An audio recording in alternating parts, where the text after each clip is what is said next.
Well, hello there and welcome to FunAhead TV. Today, we make some steering and handling improvements to my 1986 944. Let's go ahead and get right into it. Rippin' on tearing.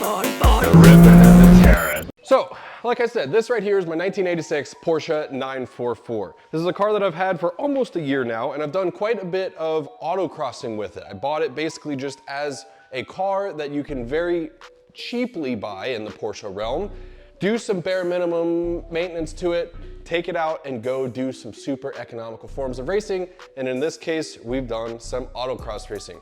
Honestly, it's a very good little autocross car. It's light, it's not that quick, but it doesn't really need to be for autocross. It's basically like the Miata formula. Perfect 50-50 weight distribution thanks to its transaxle in the back.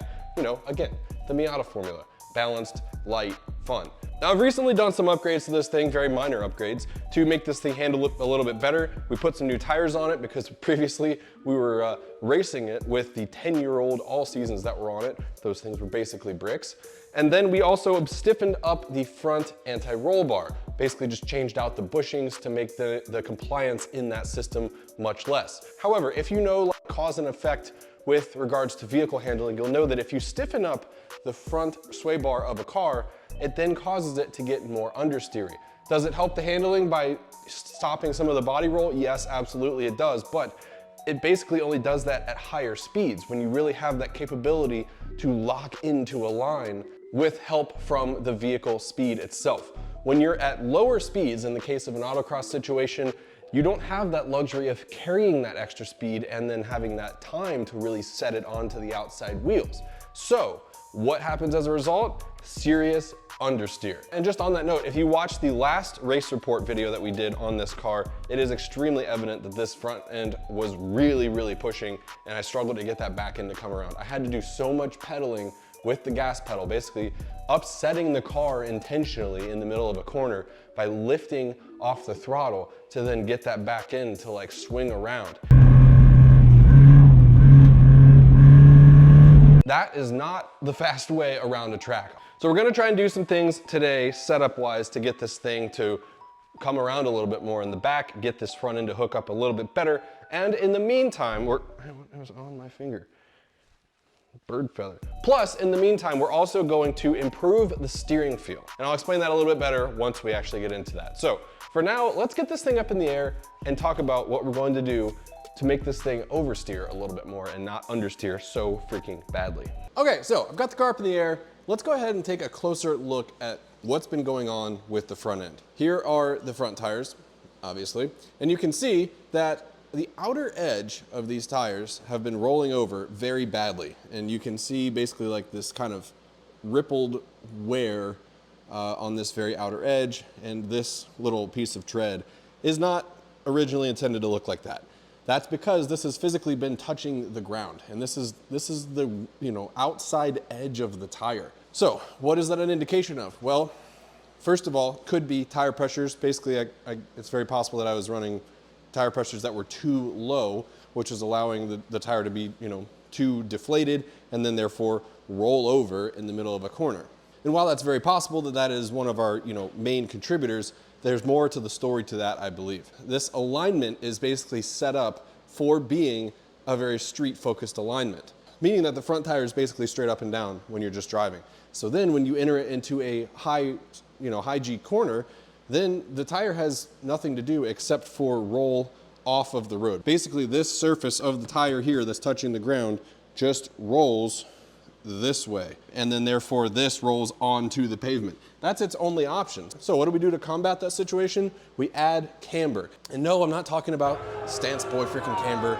I'm talking about functional camber, actual usable camber. Camber is the angle of the front wheels relative to the car. There's toe, which is the angle of the front wheels relative to one another. There's caster, which is the angle of the suspension. Basically think like a bicycle, how like the front fork of a bicycle is always angled back a little bit. That's to add stability. And same thing with a car. The more caster you have, the more your steering wheel is going to want to return to center, and the more stability you'll have at higher speed. There's pros and cons to different caster setups. And then there's camber, which is the angle of the front wheels in and out. And again, different benefits depending on what you're trying to do. Positive camber is top of the wheel out towards the car. Negative camber is inwards. But anyway, we want to add negative camber, meaning that we want to pitch this tire, the top of this tire, inward towards the car when it's just sitting still. So that when we go around a high G corner, then instead of this part of the tire rolling onto the road,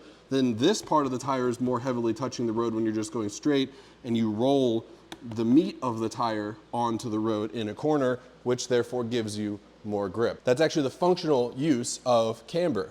Okay, now here we are under the car, and I've already pre-lubricated these with some PB Blaster, which is why this is wet. But basically here are the two bolts that hold the hub to the strut. This lower bolt is basically a pivot point, and when you look closely at this upper bolt, you can see there's a washer here. Now that's not a symmetrical washer with a center hole. That's actually an eccentric adjuster. So if we loosen this nut right here and we turn this bolt with the eccentric washer on it, that will then turn this wheel in or out depending on where that is turned. And that is how you adjust camber on the front of a 944. So I'm gonna go ahead and loosen up those bolts. Hopefully they come loose nicely because obviously they're kind of rusted and I doubt they've been loosened in a long time. But you can see right now, they're basically at a neutral setting. If anything, they're kind of more towards the positive camber side. You can see that there's more meat on this side than there is on this side, and we want the exact opposite. We want all of this meat over here to force this bolt over that way, giving us positive camber. So I'm gonna go ahead, start working on that, and yeah, we'll get to cambering. Okay, wow, I'm sweaty. After a little bit of wrestling, let me show you where I've ended up. All right, now I've got the wheel turned just a little bit so you guys can see a little bit better, but you can see on that top bolt that holds the hub to our strut here that the eccentric washer is now, the meat of it is now on the left side, meaning that it is now maxed out completely to allow for more camber. Now, I honestly don't know how much camber this is, probably just like a degree or two. But honestly, at this point, anything helps. I think before, just based on where the meat of that eccentric washer was, we were in fact in the positive camber range. So net benefit is a lot. We didn't just go from 0 camber to now angled. We went from like positive a little bit to now maxed out negative, which is great because honestly, this car needs everything it can freaking get. It understeers so badly at autocross speeds. This is one of the low-hanging fruit items, that we'll make some further changes probably in the future, but for now, I just wanna kind of do one thing at a time to see cause and effect. You know what they always say, don't change like 5 variables at once. You're not gonna know what did what for the future. So in this case, low-hanging fruit, added some camber. Hopefully we can see some benefit from that on the autocross course. Okay, so that was easy peasy. That is going to hopefully improve our understeer characteristic that we've been seeing really badly with this car. Let's go ahead and improve the steering feel a little bit. Okay, so here we are, hood popped, ready to do some work to make this power steering feel a little bit better. Now, what the heck do I mean by better power steering feel? Well, lately I've been experiencing kind of a weird power steering feeling. If you know these cars at all, you'll know that they have exquisite power steering feel. They are just known for it. The power steering pump is very tiny, so it doesn't have to assist much, and you just feel so much road feel up through the steering column into your hands. It's a wonderful thing. That's one of the reasons why these cars are known to be just such incredible visceral sports cars, and they are. Well, lately, and it hasn't always been this way, just in my short ownership of the car, lately the power steering feel has not been ideal. It feels like I have to put in some extra effort into the power steering. It's almost like something is like resisting me as I turn it. It's really hard to explain. No, it's not an under-assisted thing. It's more like just the fluid doesn't want to move throughout the system almost. And it's actually especially noticeable on the autocross course when I go to do quick inputs. And in fact, it almost feels like the power steering pump just cuts out completely and then I just have zero assistance from it. As if the power steering pump is getting just starved of fluid. Well, there's actually something to that. Let's talk about it. Now, if you know these vehicles at all, you will know that the power steering fluid reservoir, this guy right here, is actually a maintenance item. What? Now, I know what you're saying. David, that sounds absolutely insane. It's a freaking reservoir. How is that a maintenance item? Well, they actually have little filters in them that filters the fluid as it circulates throughout the system. Now those filters get clogged over time, therefore there's higher resistance as the fluid comes up and throughout that reservoir, giving you a weird power steering feeling. And I believe that that's exactly what's happened in this case. Keep in mind this vehicle has been sitting a long time, very neglected on maintenance. Now I've actually experienced this exact problem before on my old BMW that I used to own, my E61 530xi wagon, because it too had the exact same kind of power steering fluid reservoir setup. And in fact, this is a BMW part, identical. So in order to improve steering feel, we're gonna go ahead and swap out the power steering fluid reservoir. Let's go ahead and do it. Here is our new power steering fluid reservoir. And if you look down in there, you can see that white bit, and I believe that is the filter element. Anyway, so we have our reservoir swapped out, super quick and easy. So time to fill this thing up. This system actually takes ATF. So if you're doing one of these, just remember, don't put power steering fluid back into it, put ATF into it. We're gonna go ahead and fill this up to the fill level, then we'll start the car, turn the wheel left, right, a few times, and then double check the level, and then top up as needed, and then hopefully we'll be good to go.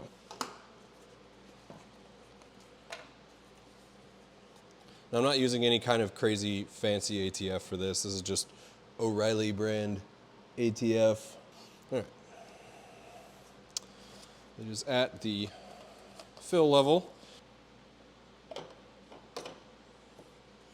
Okay, I'll go ahead and fire this thing up, and we will turn the wheel a few times and then check the level again.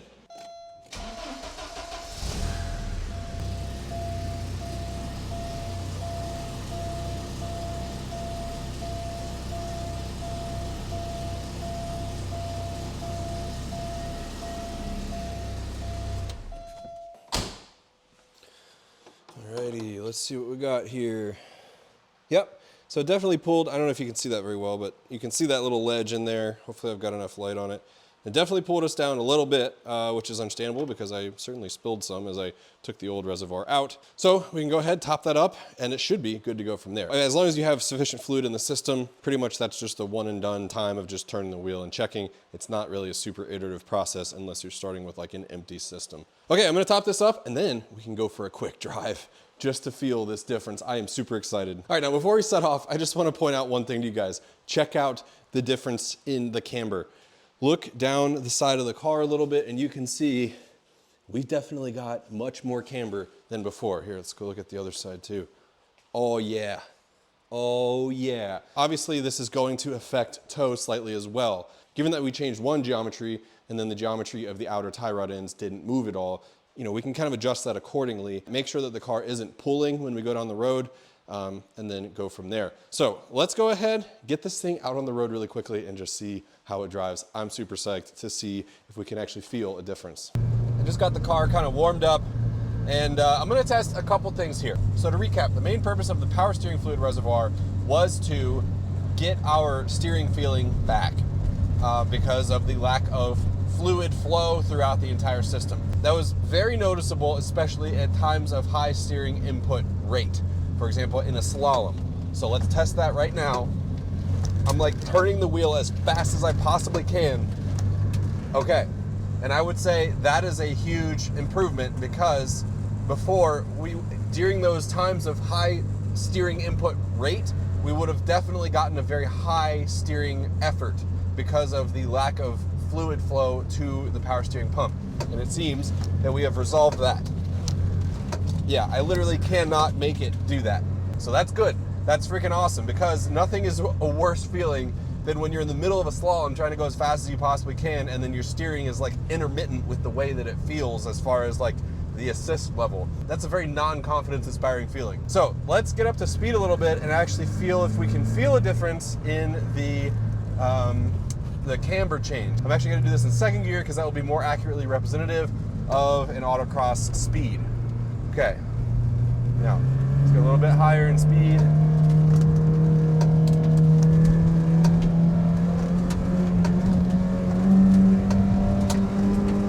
Yeah, it's kind of hard to tell exactly, you know, because I'm on a straight road. I'm not in a big parking lot, you know, doing like a big arching corner, but I don't have much speed because I was only in second gear. I was probably doing, I don't know, 40 miles an hour. And I'm not able to have the luxury of time and distance to be able to really lay the car over onto the outside wheels.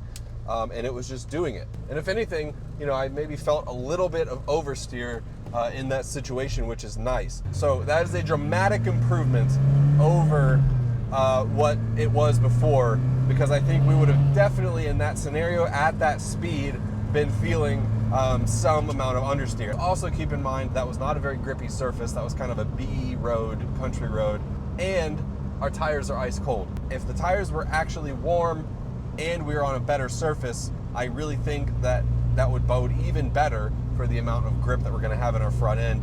Hopefully that's the case. We're actually gonna find out in just a few days though, because we're gonna go put this thing to the test yet again at Killcare, at the track where the understeer was really noticeable last, and we'll see if that wants to make a difference. Alrighty folks, and there you have it. The steering feel has been greatly improved, and the turn-in has also seemingly been greatly improved, but we'll find out for sure this upcoming weekend at Killcare, where we are doing yet another autocross, and it'll likely be the last autocross of the year, sad. Hopefully we can go into the off season feeling really good about the setup of this car and just build on that from there going into the spring. Oh yeah, and one other thing that I forgot to mention, I had mentioned the potential impact to the toe alignment before. Well, when we just went on that little test drive just now, it did not feel like the vehicle was pulling one way or the other. Therefore, I'm feeling pretty good about our setup going into this weekend even still. Anyway, if you enjoyed this video today, please do me a huge favor and hit that like button. It helps out my channel immensely. And please subscribe and then hit that bell. It's free, and that way you can see exactly when any one of my videos goes live. Thank you all so much for being here today. I appreciate each and every one of you for being here. Yes, I'm looking right at you, and I will see you all in the next video where we race this bad boy and find out if our changes that we just made actually help. See ya. Thanks so much for watching that video. If you want to see even more great FunAhead TV content, please click the link right here. I'll see you over there. Ripping on tearing. Ripping